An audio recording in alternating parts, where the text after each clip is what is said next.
নমস্কার বন্ধুরা, আজকে আমি একটা আপনাদের ইউনিক জিনিস দেখাবো, যেটা হাতে বানানো বেডশিট এবং বেড কভার যেটা রয়েছে।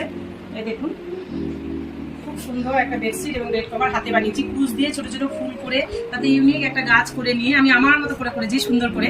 দেখুন কিভাবে বানাই এগুলো আমি, এবং পেতেও দেখাবো বেডশিটটা। আপনারা দেখতে থাকুন ভিডিওটা।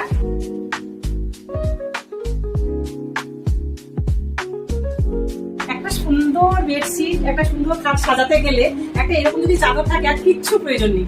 মেয়ে দেখা হোক, ছেলে দেখা হোক, বাড়ির যে কোনো অনুষ্ঠান হোক, জন্মদিন হোক, যে কোনো অনুষ্ঠান টুকিটাকি, আবার কোনো গেট টুগেদার হলো, আপনারা যদি এরকম একটা বেডশিট হাতে বানাতে পারেন দুর্ধর্ষ লাগবে। দেখুন, এবং আপনারা ওয়াশ করতে পারবেন, যে কোনো শান্তি ওয়াশেবেলের চাদর, কোনো অসুবিধা নেই। শুধু একটু সময়ের ব্যাপার আছে। আমি সেলাইগুলো শেখাই, আমি পুরো চাদরটা দেখাবো আপনাদেরকে, আপনারা দেখে বানাতে পারবেন বাড়িতে।